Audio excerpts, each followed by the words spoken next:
Buenos días, queridos amigos y amigas en el Señor.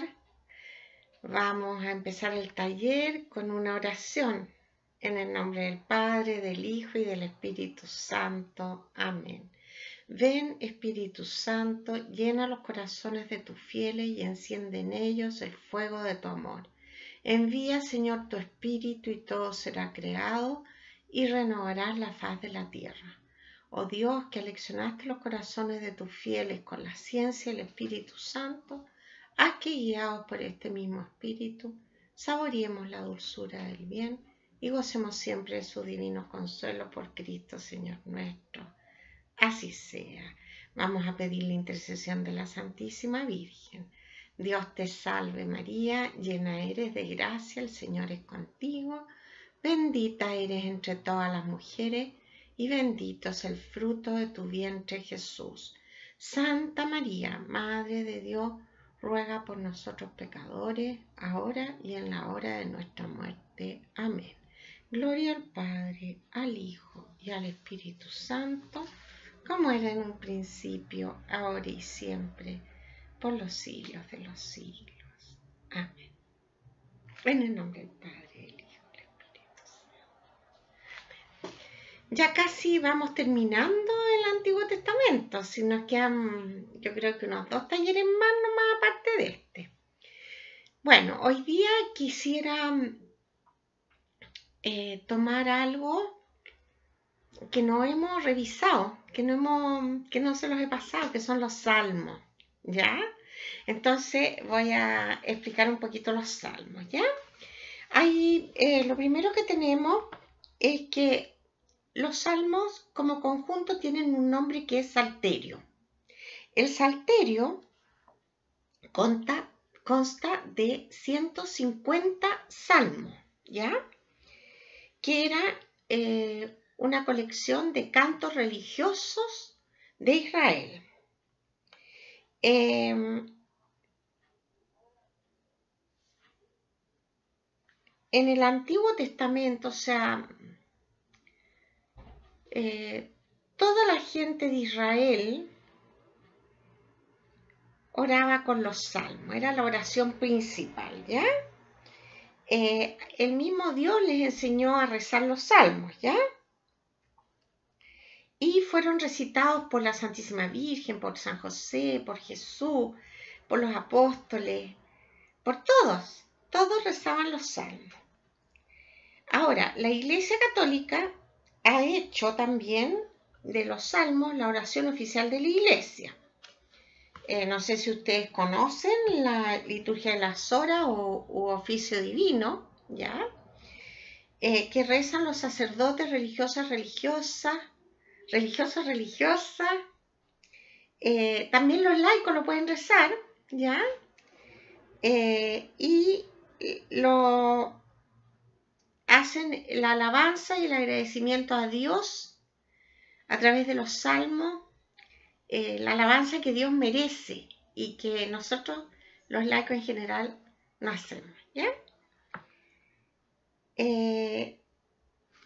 Bueno, ¿qué es lo que nos interesa a nosotros saber de estos salmos? ¿Ya?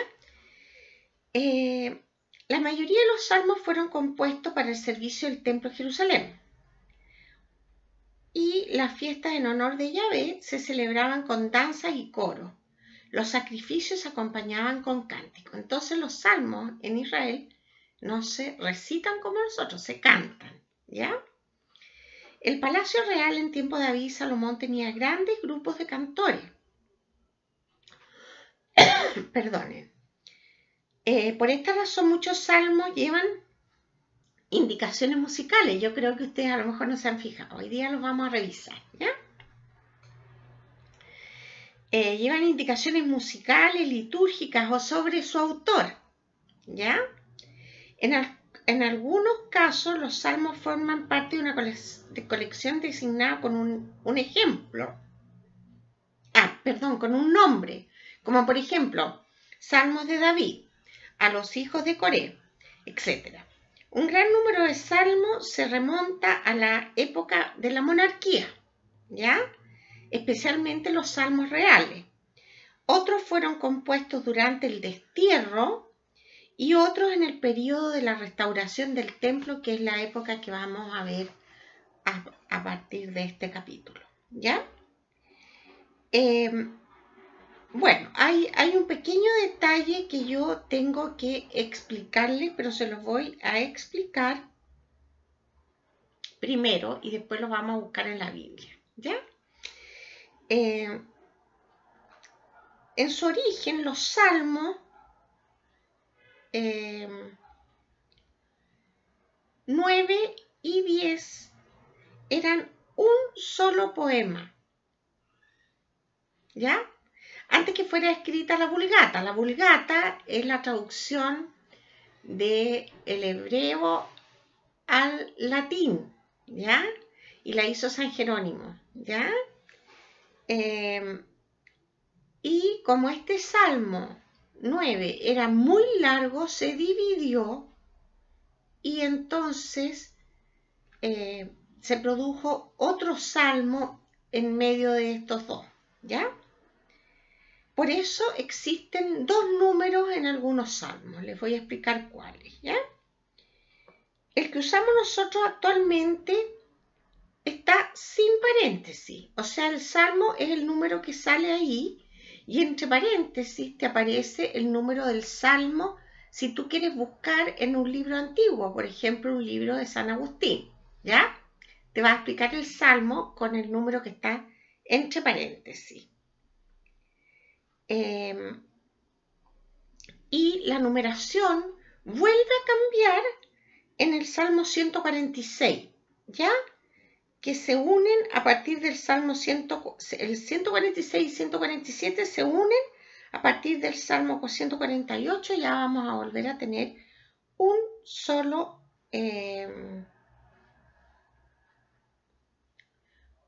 salmo, ¿ya? Ahora lo vamos a ver en nuestras Biblias, ¿ya? Quiero que tomemos primero el Salmo 9, ¿ya? Para que veamos de qué les estoy hablando. El Salmo 9.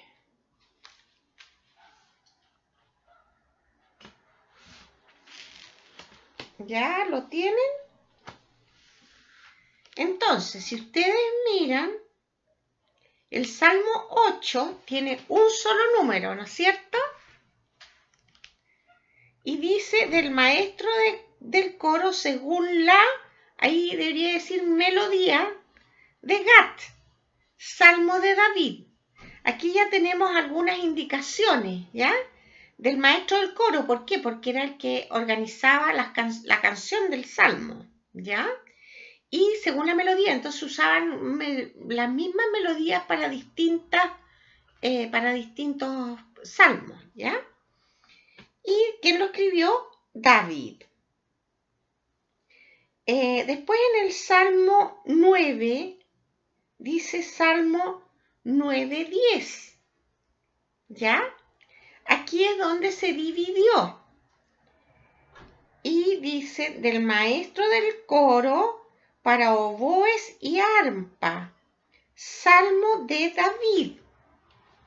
Y después ustedes van a tener ahí, que la mayoría de la gente no sabe, dice en la primera estrofa dice Aleph, en la segunda Bet, en la tercera Gimel, He, Bau, Sain, Het, Tet, Yod, Kaf, así, ¿ya?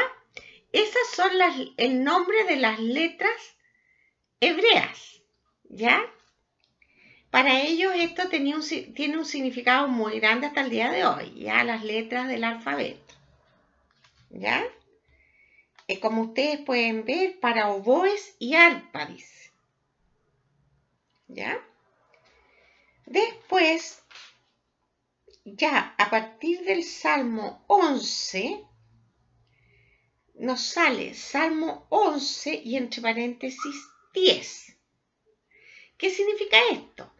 Que si tú tomas un libro antiguo de antes de la Vulgata, que es del 1500 y tanto, tienes que buscar el Salmo 10, porque eso es lo que corresponde, ¿ya? Del maestro del coro, y el salmo es de David. Después, por ejemplo, acá miren en el Salmo 12, 11, del maestro del coro en octava. O sea que había que cantarlo en octava. Los que saben música van a entender. Y así seguimos avanzando, ¿no es cierto? Y me gustaría mostrarles, por ejemplo, en el Salmo 76, del maestro de coro para instrumentos de cuerda. Salmo de Asaf, cántico. ¿Ya? ¿Se fijan? Vienen todas las instrucciones. ¿Ya? Voy a seguir avanzando un poco a ver qué más encontramos. Por ejemplo, acá, en el Salmo 88, cántico, salmo de los hijos de Coré, del maestro de coro, para la enfermedad, para la aflicción, poema de Hermán el indígena, ¿ya? Entonces sí vamos a tener que hay algunos que dice y otros que no dice, ¿ya? Pero cuando... ahora, aquí a mí me interesa también contarles algo que es muy interesante, muy interesante, que son los que se llaman cantos de su vida.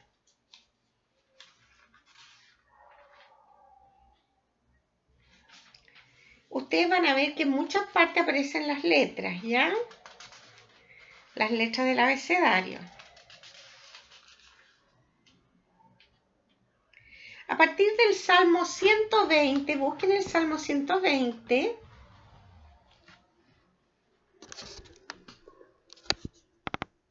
¿Ya lo tienen? Dice canción de subidas. Y si ustedes después se fijan, van a seguir las canciones de subidas por harto rato. Hasta el Salmo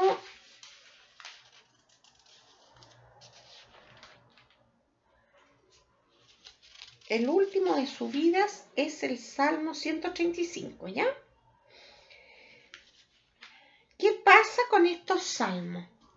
Estos salmos se usaban para las peregrinaciones cuando iban a Jerusalén, ¿ya?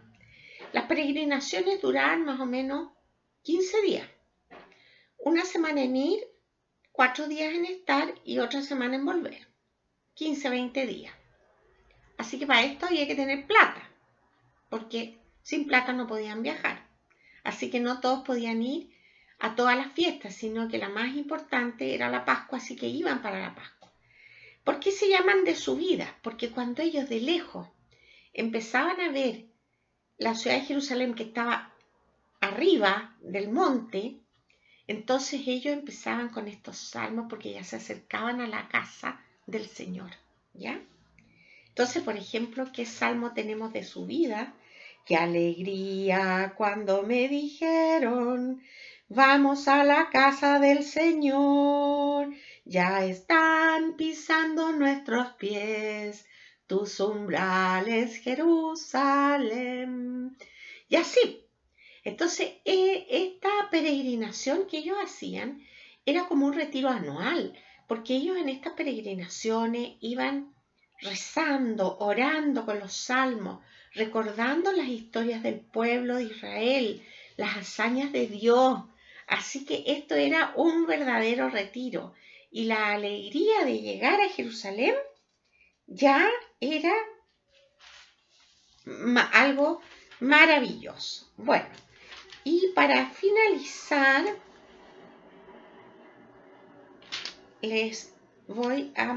vamos a revisar el Salmo 146. Si ustedes se fijan en el Salmo 146, todavía tenemos el Salmo 145. Pero en el Salmo 147 ya tenemos unido el 46 y el 47. Y del Salmo 148 ya tenemos el 148 y el 149 y el 150 son un solo salmo, ¿ya? Con esto espero dejarlo. No sé si es muy lindo cuando uno lee un salmo, porque la mayoría de la gente cuando va a la misa o cuando escucha la misa, ¿no es cierto? Ahora que estamos en cuarentena y que tenemos que ver la misa por video, o sea, yo por lo menos la veo en directo. Entonces es muy lindo ir pensando qué significa este salmo. Si este salmo es un poema maravilloso que fue escrito para Dios, ¿ya? Para alabar y dar gracias a Dios. Así que de ahora en adelante tómenlo más seriamente el salmo porque es algo maravilloso. También les quiero contar algo que a lo mejor ustedes no lo saben, no sé si lo saben o no, pero quiero repetírselo por si alguno no lo sabe, ¿ya? No sé si, bueno, hay dos salmos que son muy famosos, ¿ya? Que son el Salmo 21, lo estoy buscando,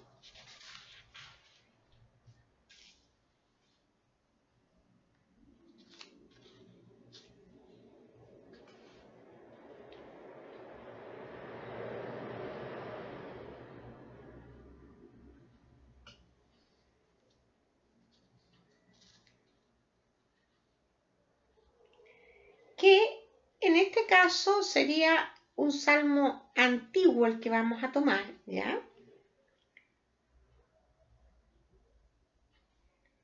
Que es una profecía, ¿ya?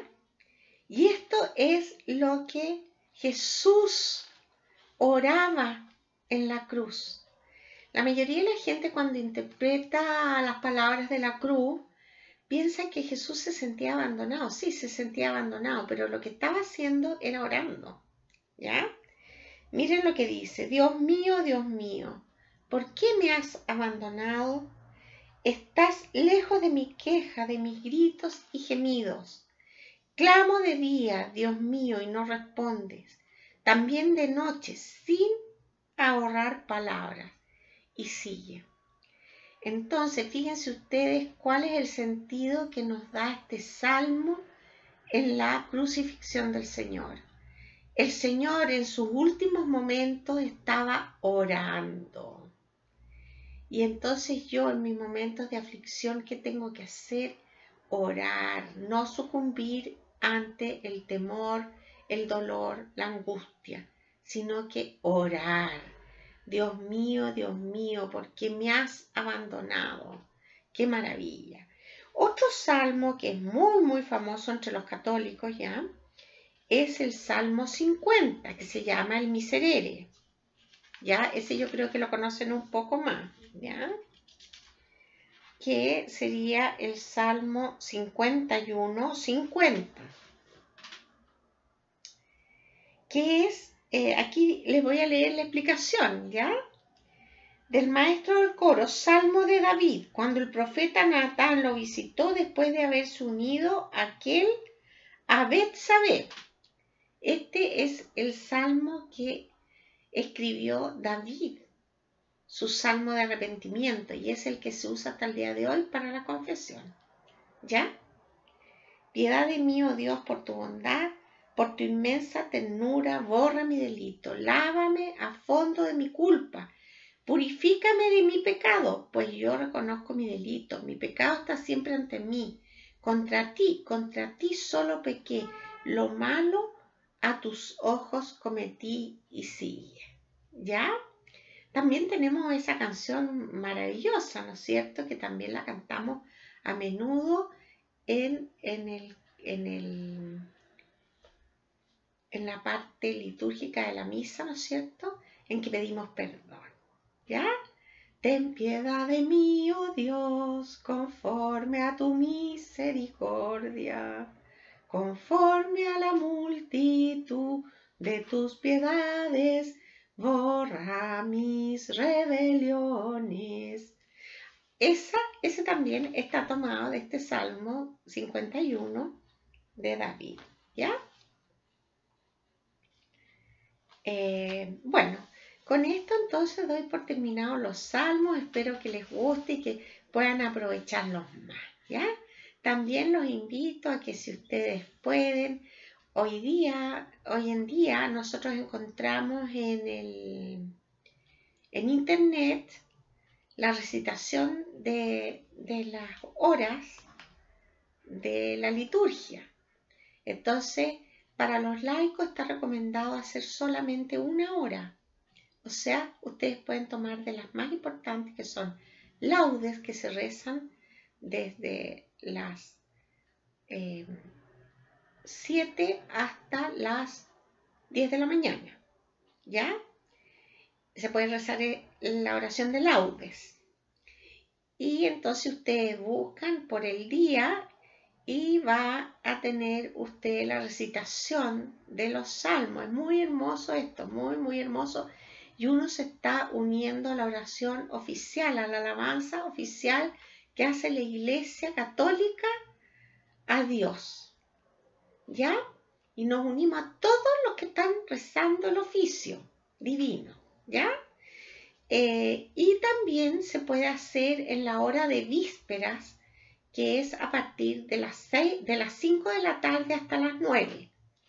¿Ya? Entonces ustedes en cualquiera de esas horas pueden escuchar esta oración maravillosa. Y si ustedes tienen un oficio divino, porque hay muchas personas que tienen el oficio divino y no lo saben leer. Entonces, para esto es un poquito más difícil. Busquen en internet cómo leerlo y les va a aparecer la explicación, ¿ya? Y entonces podemos nosotros seguir haciendo la misma oración que hacía Jesús. Piensen ustedes que los israelitas, o sea, Jesús, María y José, en su casa, rezaban los salmos 5 veces al día. Así que nosotros también podemos unirnos a la oración de Jesús, María y José, que es una maravilla. Imagínense ustedes rezar lo mismo que rezaba Jesús. Ellos se lo sabían todos de memoria. Se sabían todos los salmos, ¿ya? Así que, bueno, nosotros también, sin darnos cuenta, nos sabemos algunos salmos de memoria. Por ejemplo, el Señor es mi pastor. Yo creo que todo el mundo sabe, el Señor es mi pastor. Entonces, qué lindo que cuando yo estoy con angustia empiece a cantar el Señor es mi pastor. El Señor es mi pastor, nada me habrá de faltar. Ese salmo lo escribió David. ¿Cuándo? Cuando era perseguido por Saúl para matarlo. Y entonces él iba por estrechas, quebradas, yo no temo, porque tú vas conmigo. ¿Ya? Porque él iba por el desierto, que el desierto es allá, el desierto en que estaba David, que es el desierto que está en Samaria, es de piedra, con acantilado, ¿ya? Entonces por eso es que él canta todo esto, no oscura, quebrada, no temo, porque tú vas conmigo, ¿ya? Yo los invito a reconsiderar los salmos como un modo de alabanza a Dios, ¿ya? Bueno, entonces ahora vamos a empezar con el tema que vamos, o sea, la nueva serie que vamos el nuevo ciclo que vamos a iniciar, que se llama El Retorno, ¿ya?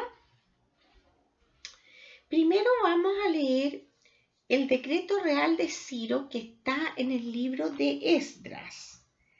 Ya, yo quiero aquí ir haciendo un repaso de los libros para que nos ubiquemos y veamos que hasta el momento hemos ido viendo todo por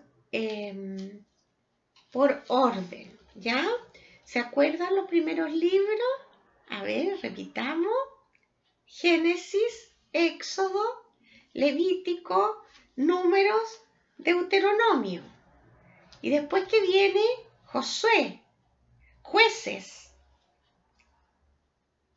Jueces. Y después, ¿qué viene?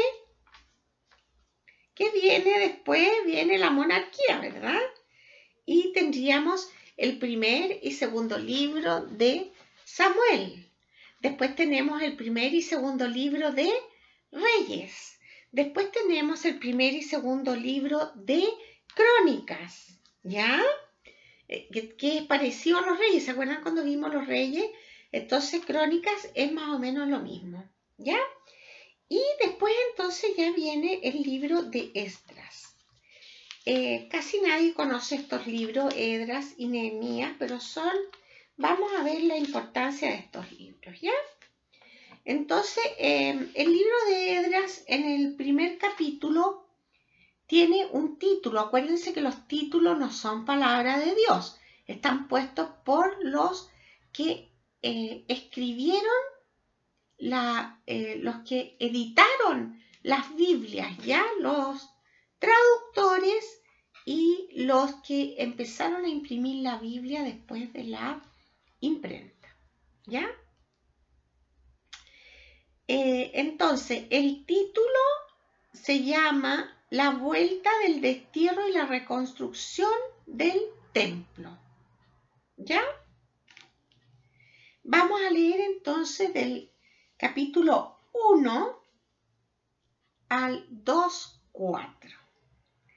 Para ponernos en la onda, ¿no es cierto?, del retorno, tenemos que acordarnos que estuvieron 50 años en Babilonia y que ahí renovaron su fe completamente y renovaron su alianza. Y entonces, aquí en adelante, el cambio va a ser radical en la vivencia del pueblo de Israel, ¿ya? Leamos entonces en el libro de Esdras. Dice así: en el año primero de Ciro, rey de Persia, en cumplimiento de la palabra de Yahvé pronunciada por Jeremías, movió Yahvé el espíritu de Ciro, rey de Persia, que mandó publicar de palabra y por escrito en todo su reino. Así habla Ciro, rey de Persia: Yahvé, el Dios de los cielos, me ha entregado todos los reinos de la tierra. Él me ha encargado que le edifique un templo en Jerusalén, en Judá. Quien de entre vosotros pertenezca a su pueblo, sea su Dios con él. Suba a Jerusalén, en Judá, a edificar el templo de Yahvé, Dios de Israel, el Dios que está en Jerusalén. A todo el resto del pueblo, donde quiera residan, que las gentes del lugar le ayuden, proporcionándoles plata, oro, hacienda y ganado, así como ofrendas voluntarias para el templo de Dios que está en Jerusalén. ¿Ya? Fíjense ustedes que el libro de Esdras está inmediatamente a continuación del segundo libro de Crónicas. Si ustedes miran el último trozo del libro de Crónicas, dice algo muy semejante, ¿ya? ¿Qué dice? Versículo 22, capítulo 36, versículo 22 del segundo libro de Crónicas.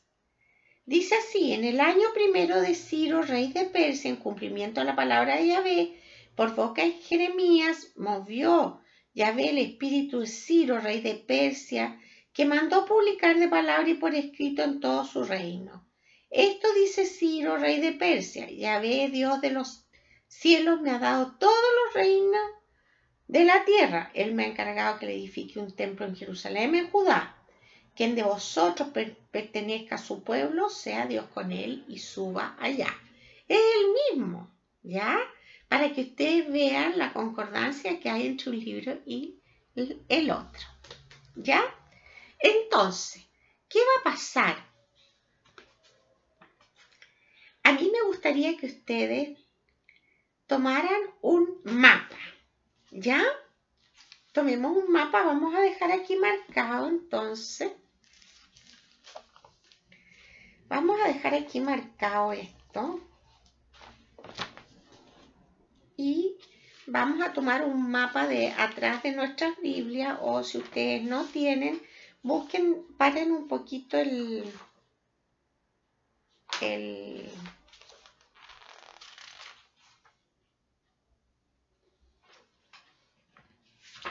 taller y vayan a buscar un mapa antiguo, ¿ya?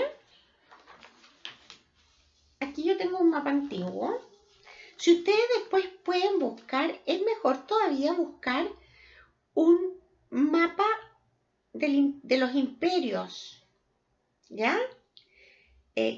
Griego, que les va a servir para la próxima clase, griego, babilónico y persa, ¿ya? Entonces, ahí ustedes van a buscar cuál fue la ciudad que conquistó Ciro, y con eso conquistó todo el imperio. Eso fue Babilonia. ¿Dónde está Babilonia? Está aquí, donde se juntan los ríos Tigris y Éufrates en Mesopotamia, ¿ya? Y el imperio babilónico era grande, ¿ya? Así que ustedes al ver el mapa se van a dar cuenta de la extensión del imperio babilónico. Vamos a ver entonces que Babilonia está aquí, donde se juntan los dos ríos Tigris y Éufrates, y Palestina, Jerusalén, está al frente, directamente enfrente de Babilonia, pero junto al mar Mediterráneo. Ahora, ¿qué es toda esta extensión que tenemos desocupada aquí? Un desierto. En el desierto arábico, ¿ya? Entonces, ¿qué es lo que pasa? Que para los imperios babilónicos y ahora para el imperio persa, lo que va a suceder es que para ellos es fundamental tener un aliado en esta ruta, que era la ruta marítima, para pasar de este gran imperio persa a otro gran imperio, que es el imperio egipcio. Entonces, ellos, para poder tener un aliado, necesitaban ofrecerles algo.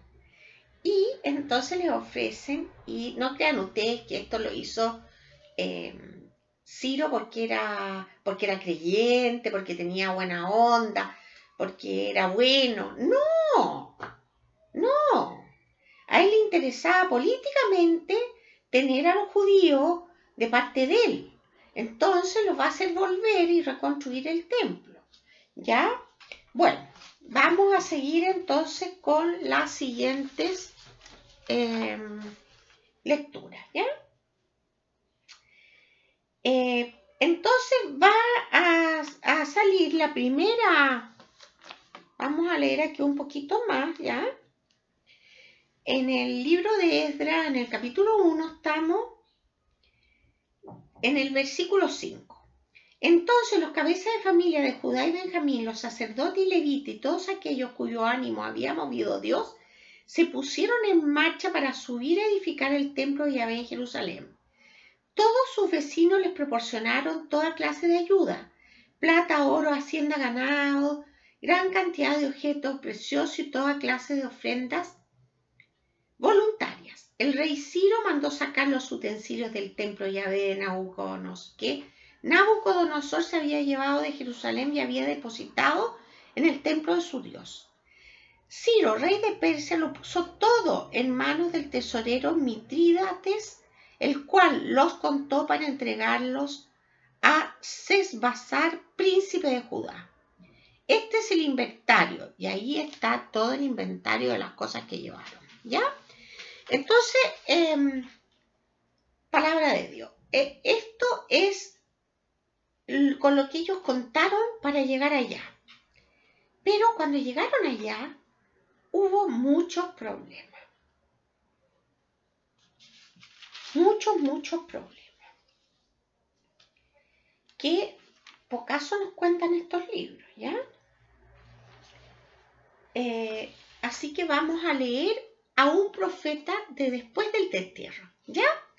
Vamos a leer entonces a Ageo, ¿ya? Vamos a dejar aquí en Esdras 2 y vamos a buscar a Ageo, es un profeta menor que tiene muy poquitos capítulos, pero que es muy lindo, ¿ya? Ustedes se van a dar cuenta al tiro, ¿ya?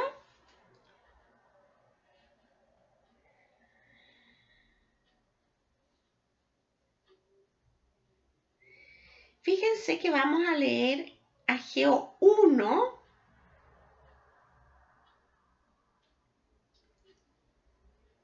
del 1 al 9. ¿Ya lo encontraron? Ya.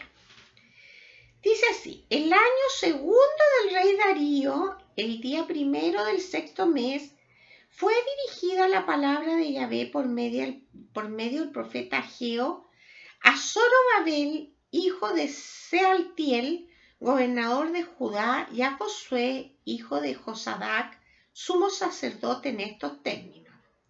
Así dice Yahvé Sebaot: este pueblo dice, todavía no ha llegado el momento de reedificar el templo de Yahvé. Dirigió entonces Yahvé la palabra por medio del profeta Ageo en estos términos: ¿os ha llegado acaso el momento de habitar en casas artesonadas, mientras esta casa está en ruinas? Pues ahora así dice Yahvé Sebaot: prestad atención a la situación en que os halláis. Habéis sembrado mucho y cosechado poco.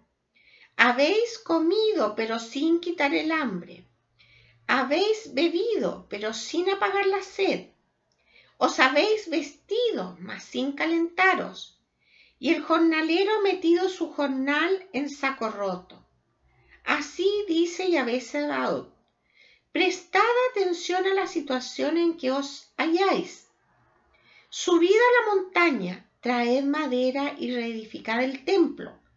Yo la aceptaré gustoso y me sentiré honrado, dice Yahvé. Esperabais mucho y bien poco es lo que hay, y lo que metisteis en casa yo lo aventé. ¿Por qué? Oráculo de Yahvé Sebaot: porque mi casa está en ruina, mientras vosotros os cobijáis cada uno en su casa. Palabra de Dios. Esto está súper fuerte, ¿ya? Está súper fuerte. Entonces, vamos a ver varias cosas aquí, ¿ya? Varias cosas que son muy interesantes, ¿ya?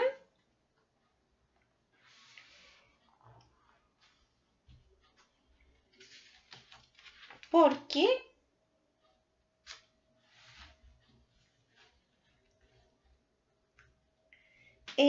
se conoce bien poco ya del retorno, ¿ya? Porque el edicto de Ciro no contemplaba todos los problemas que iban a tener cuando llegaran a Jerusalén, ¿ya?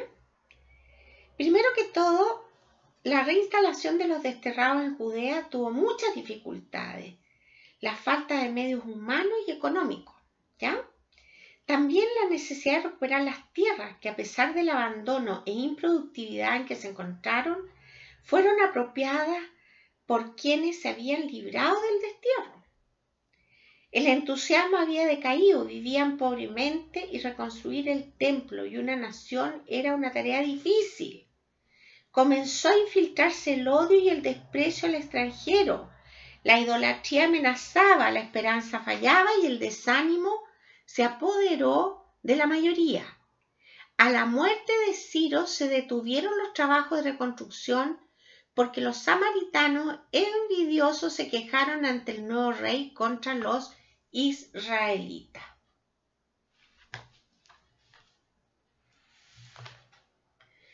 Entonces, imagínense todas las cosas, pues. Llegar y ver que todas las tierras habían sido usurpadas y que no había nada para comer, que todo estaba en ruina. Y entonces toda esta gente que fue en esta primera expedición, porque esta fue una primera expedición de retorno, se van a encontrar con el desánimo más espantoso. ¿Y qué es lo que les dice el profeta? Porque ya ellos van organizados, ¿ya? Ellos, fíjense ustedes, vamos a hacer la lección para que podamos entender bien de qué se trata esto, ¿ya? Dice, el año segundo del rey Darío, el día primero del sexto mes, fue dirigida la palabra de Yahvé por medio del profeta Ageo a Zorobabel, hijo de Sealtiel, gobernador de Judá. Ya. Lo primero que tenemos es que Ciro ya había muerto. Y fíjense ustedes que ya es el segundo año del rey Darío y todavía no pasa nada. Todavía no reconstruyó nada. ¿Ya? Y entonces, ¿a quién le habla Dios? Al profeta Ageo. ¿Dónde? En Jerusalén. ¿Y a quién le dirige? Al gobernador de Judá, que era Zorobabel, que era de origen judío y de dinastía davídica, ¿ya? Y era gobernador de Judá. ¿Por qué? Porque los persas ponían a un gobernador de la misma, en todas sus tierras conquistadas, dejaban a un gobernador que fuera de la misma raza del pueblo conquistado, ¿ya? Que le servía y que en el fondo era un títere nada más, ¿ya? Que tenía que obedecer obviamente a los persas. Y en este caso Zorobabel entonces era gobernador de Judá y a Josué, hijo de Josadac, sumo sacerdote. O sea, ellos ya estaban organizados en cuanto a gobierno y en cuanto a religión. ¿Por qué? Porque ellos venían con la religión consolidada.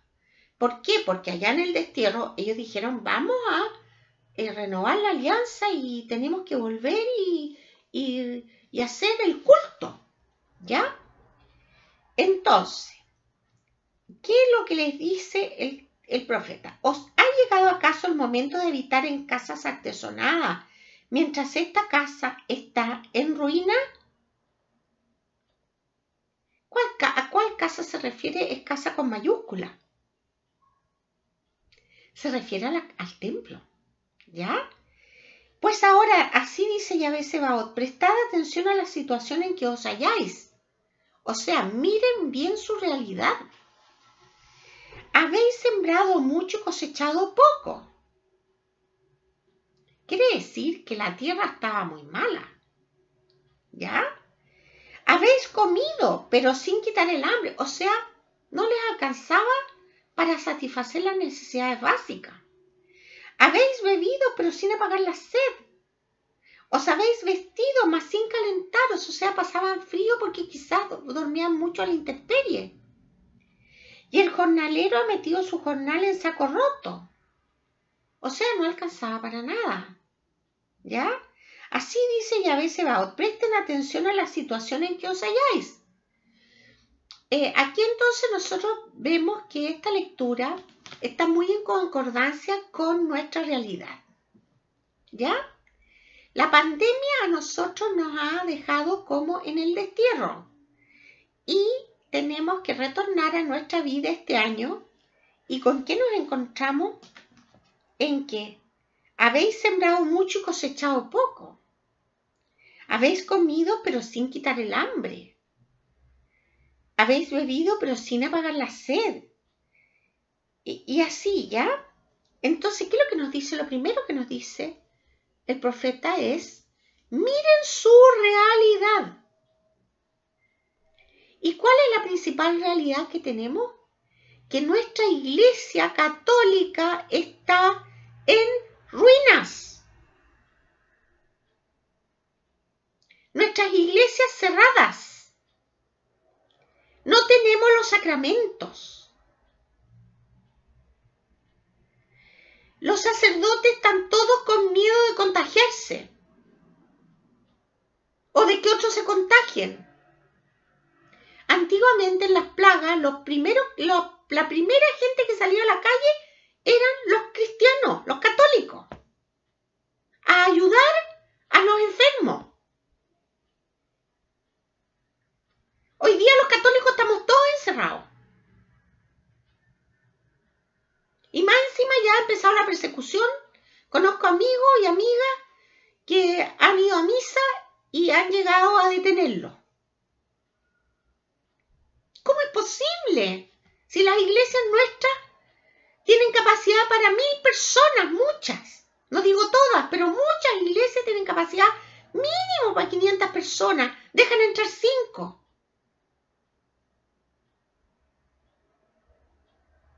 Esto es un abuso de autoridad. Por eso es que hubo un reclamo frente al gobierno y frente al MinSal de parte de nuestros obispos. Porque es una discriminación terrible la que se está haciendo con la Iglesia Católica. Bueno, con todas las iglesias, no voy a decir solo la católica. Bueno, entonces, ¿qué dice? Prestad atención a la situación en que se encuentran. ¿Cuál es nuestra situación? Es terrible. Estamos en ayuno de Eucaristía, de confesión, de sacramento. ¿Cuántas personas están pudiendo recibir la extrema unción?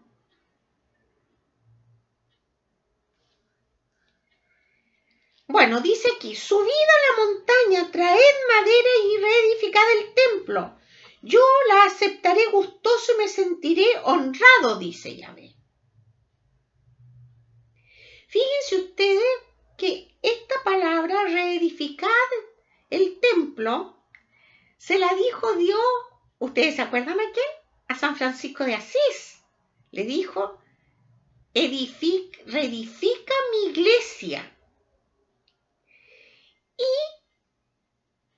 no es coincidencia que nuestro Papa se llame Francisco, porque tomó ese nombre de San Francisco.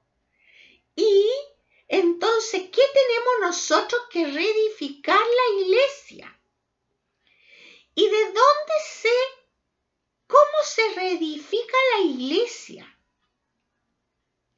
La iglesia se reedifica a partir de la fe en una persona que es Jesucristo, Rey de Reyes, nuestro Señor.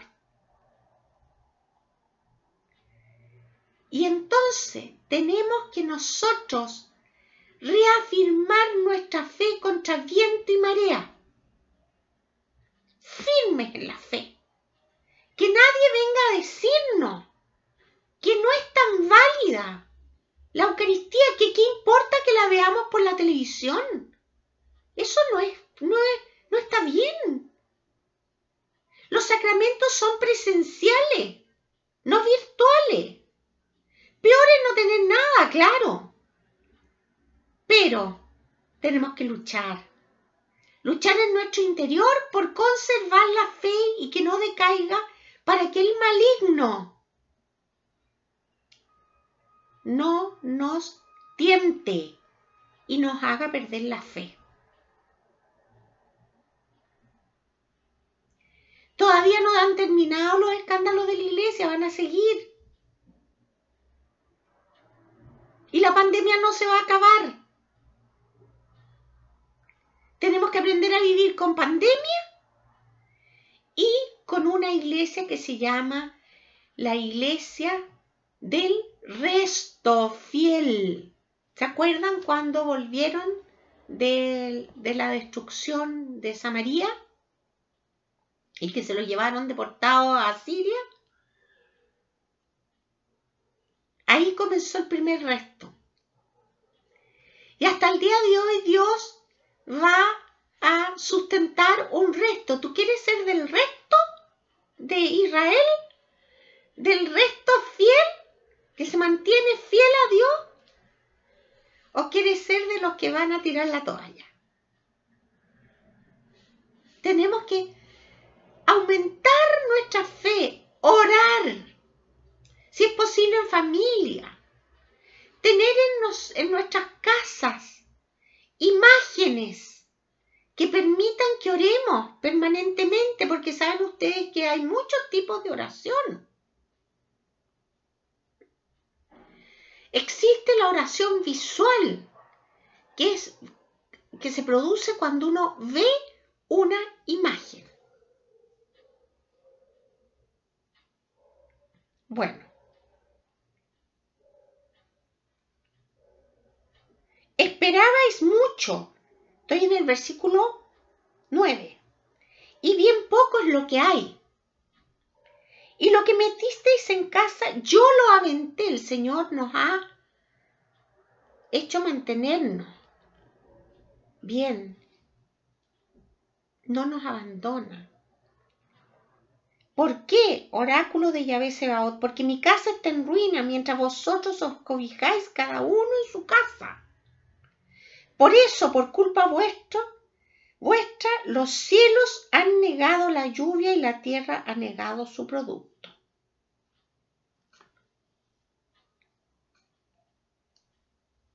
Bien, tenemos hecha la lectura, la meditación. Ahora vamos a hacer la oración. Yo voy a hacer mi oración y ustedes hacen su propia oración.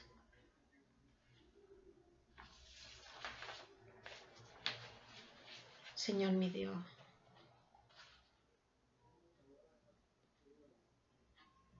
te alabo y te bendigo, porque en las situaciones extremas tú nos rescatas. Dame, Señor, confiar en ti con todo mi corazón. Señor, como dice la canción, estoy colgando en tus manos, Señor, para que tú me envíes como a otros profetas a levantar mi voz para alegrar y ayudar a los que están decaídos.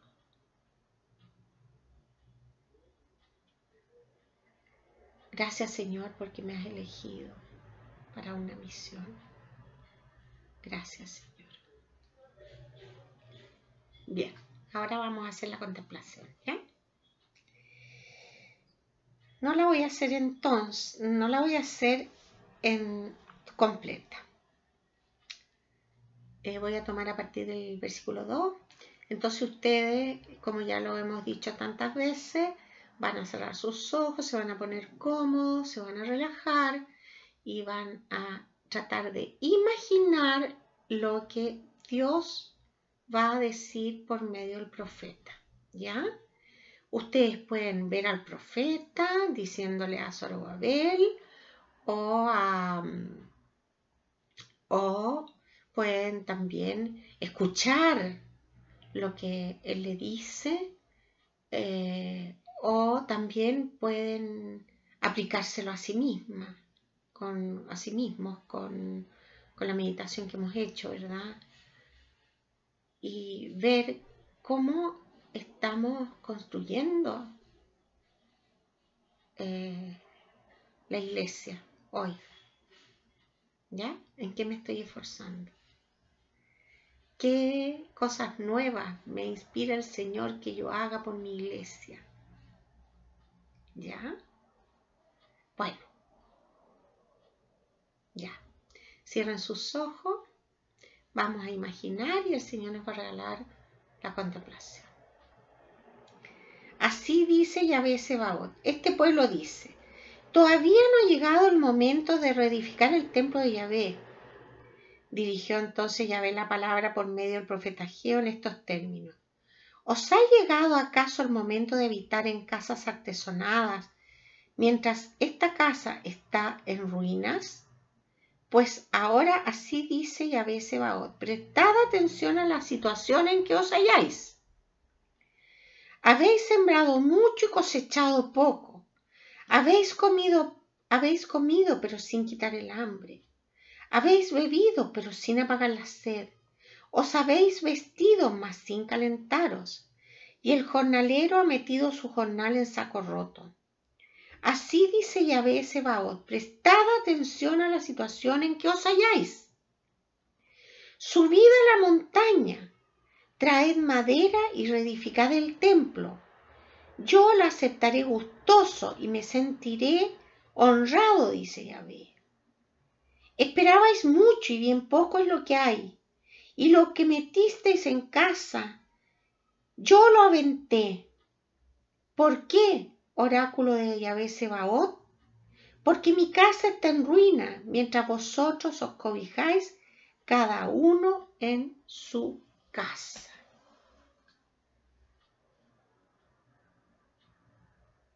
Palabra de Dios.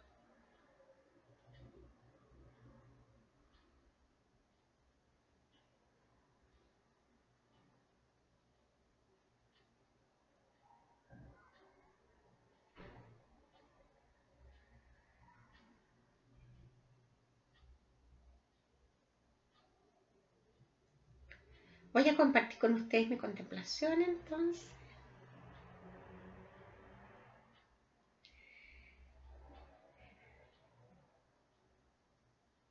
Yo me vi haciendo este programa, ¿ya? Durante toda la pandemia, cuando ya se impidieron las clases presenciales, yo tuve un tiempo encerrada en mi casa y es un poco esto que dice la lectura, ¿verdad? Estaba en mi casa, tranquila, sin problema. Y el Señor me empezó a llamar y a decirme, ¿qué vas a hacer? ¿Qué vas a hacer? ¿Cómo vas a seguir tu apostolado? Y entonces dije, bueno, voy a esforzarme y voy a hacer un programa. Me costó mucho, ¿ya? Ustedes van a ver que al principio mis programas eran bien distintos. Y ahora estoy mucho más relajada, soy más yo haciendo el programa. Entonces, yo me vi todo este camino que he hecho y que quisiera hacer más que solamente un programa, pero estoy viendo qué voy a hacer. Porque el año pasado ya cumplí esa meta y ahora ya estamos casi terminando el ciclo de Antiguo Testamento. Así que esa fue mi contemplación. Mirar mi vida, ver mi realidad, que es lo que el Señor decía, ¿no es cierto? Mírense y vean cómo es que os halláis. Prestad atención a la situación en que os halláis. ¿Cuál es tu situación? Haz tu contemplación y después escríbela.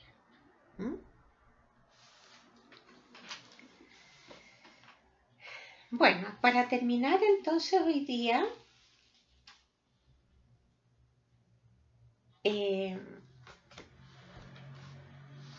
vamos a seguir en Esdras, ¿ya?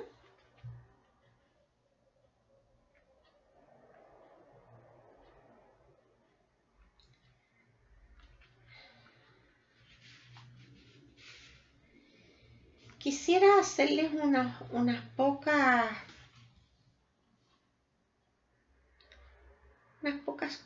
sugerencias de cómo vivieron los judíos a la vuelta, ¿ya? Primero que todo se disciplinaron en la práctica regular de la religión, ¿ya? El acto de la circuncisión se convirtió en una ceremonia importante, lo mismo que el sábado, que pasó a ser el centro focal de la semana. El año judío estuvo marcado con festividades regulares que celebraban acontecimientos importantes. La Pascua, Pentecostés, los tabernáculos. el Año Nuevo, el Día del Perdón. La ciencia y los conocimientos babilónicos acerca del calendario contribuyeron a institucionalizar un marco religioso anual. ¿Ya? Entonces, por primera vez ellos van a tener esta secuencia de fiestas que antes se celebraban, pero no estaban tan establecidas como van a estar ahora. ¿Ya? Y algo que es muy importante, que en esta época entonces, como vimos la vez pasada con el Arca de Noé, ¿no es cierto? Se establecieron las normas dietéticas de limpieza y de pureza. Estas debían cumplirse estrictamente para poder formar una comunidad judía en el mundo, así no volverían a contaminarse las tradiciones y la fidelidad a la alianza. Entonces hubo muchos judíos que ya no volvieron a Israel, sino que se fueron estableciendo en distintas comunidades en parte del imperio y del imperio persa, ¿no es cierto? Y entonces aquí es donde ellos van a formar lo que vamos a llamar de aquí en adelante la diáspora. La diáspora entonces son las comunidades judías que se formaron fuera de Jerusalén en los distintos lugares del imperio persa.